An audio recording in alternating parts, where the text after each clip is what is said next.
आज लोकसभेत एक विधेयक चर्चेला येणार होतं, पण ते मतदानाला गेलंच नाही. त्याऐवजी ते 31 खासदारांच्या एका समितीकडे पाठवण्यात आलं.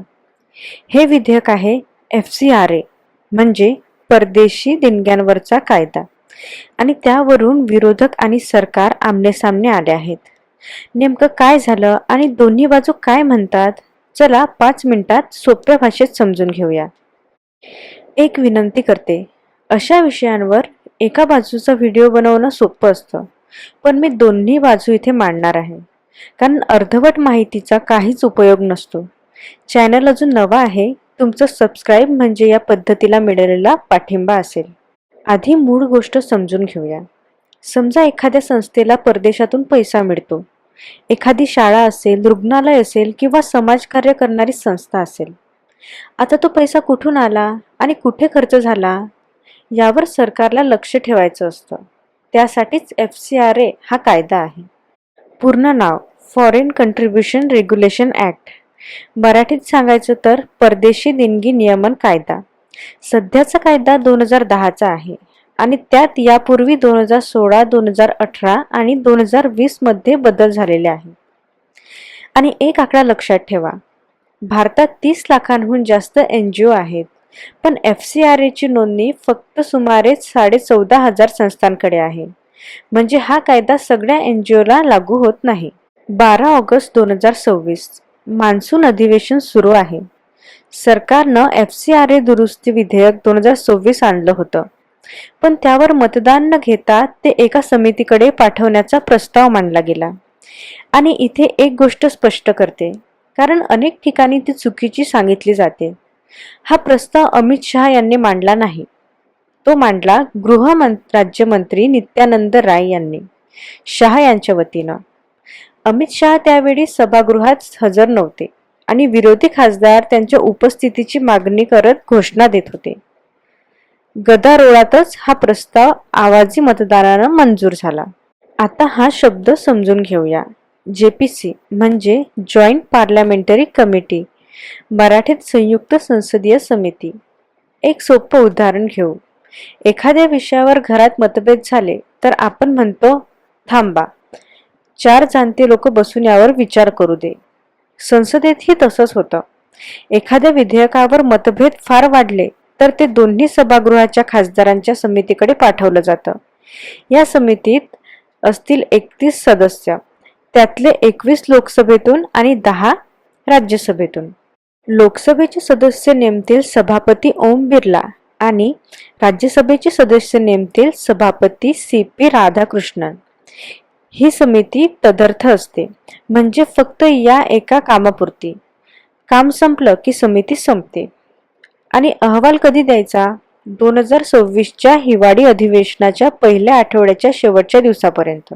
आता विरोधकांची बाजू ऐकूया. त्यांचा मुख्य आक्षेप मालमत्तेबद्दल आहे. त्यांचं म्हणणं असं की जर एखाद्या संस्थेची FCRA नोंदणी रद्द झाली तर तिची मालमत्ता सरकारच्या ताब्यात जाईल आणि त्या प्रतिक्रियेत कोर्टाचा पुरेसा हस्तक्षेप नसेल. काँग्रेसचे KC वेणुगोपाल म्हणाले की हे विधेयक अल्पसंख्याक संस्था आणि NGOना लक्ष्य करणार आहे आणि ते मागे घ्यावं. समाजवादी पक्षाचे अखिलेश यादव आणि द्रमुकचे TR बालू यांनीही विरोध केला आणि त्यांची व्यावहारिक चिंता अशी की परदेशी निधीवर चालणाऱ्या शाळा, रुग्णालय आणि सेवा प्रकल्पांवर यांचा परिणाम होऊ शकतो. आता सरकारची बाजू, आणि तीही तेवढ्याच गांभीर्यानं ऐकूया. सरकारच्या वतीनं अमेरिकेतले भारताचे राजदूत विनय मोहन क्वात्रा यांनी सविस्तर मांडणी केली आहे. पहिला मुद्दा, मालमत्ता सरकारकडे जाण्याची तरतूद नवीन आहेच. नोंदणी रद्द झाल्यावर परदेशी निधी आणि त्यातून उभी राहिलेली मालमत्ता सरकारी प्राधिकरणाकडे जाते आणि ही तरतूद 2010 पासूनच आहे. दुसरा मुद्दा, मग नवीन विधेयक काय जोडतं? ते एक नियुक्त प्राधिकरण तयार करतं जे त्या मालमत्तेचं रक्षण करेल आणि सर्वात महत्त्वाचं, परत मिळवण्याचा मार्गही देतं. संस्थेला नोंदणी पुन्हा मिळाली तर मालमत्ता आणि न वापरलेला निधी पूर्णपणे परत केला जातो. तिसरा मुद्दा प्रार्थना स्थळांबद्दल आहे. रद्द झालेल्या संस्थेनं प्रार्थनास्थळांशी जोडलेली मालमत्ता उभी केली असेल तर ती त्याच धर्माच्या दुसऱ्या नोंदणीकृत संस्थेकडे दिली जाते, म्हणजे उपासना थांबत नाही. चौथा मुद्दा आकड्यांचा आहे. परदेशी देणग्या कमी झालेल्या नाहीत. 2010-11 मध्ये त्या सुमारे $1.25 अब्ज होत्या आणि 2024-25 मध्ये त्या 2.66 अब्ज हून जास्त झाल्या. आणि संसदेत संसदीय कामकाज मंत्री किरेन रिजिजू यांनी आरोप फेटाळताना आव्हान दिलं, अल्पसंख्याकांविरुद्ध जाणारे एकतरी तरतूद दाखवा.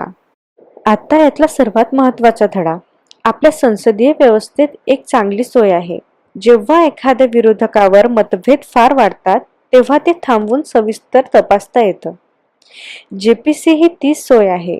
या समितीत विधेयकाच्या प्रत्येक कलमावर चर्चा होते, तज्ज्ञांना बोलवलं जातं आणि संबंधित संस्थांचं म्हणणंही ऐकलं जातं. म्हणजे आता NGO, धर्मादाय संस्था आणि नागरी संस्थांना आपली बाजू थेट समितीसमोर मांडता येईल. आणि हे यापूर्वीही झालं आहे. जनविश्वास विधेयक, वक्फ दुरुस्ती विधेयक अशी अनेक विधेयक जेपीसीकडे गेली आहेत. योगायोगानं त्या सगळ्या समित्याही 31 सदस्याच्याच होत्या. समितीचा अहवाल आल्यानंतरच हे विधेयक पुन्हा संसदेत येईल आणि तोपर्यंत कोणताही बदल लागू होत नाही. तुम्हाला काय वाटतं, अशा वादग्रस्त विधेयकावर समितीची तपासणी उपयोगी ठरते का? कमेंटमध्ये तुमचं मत सांगा, पण आदरानं. चॅनल नवा आहे, सबस्क्राईब करून पाठिंबा द्या. भेटूया पुढच्या व्हिडिओमध्ये. धन्यवाद.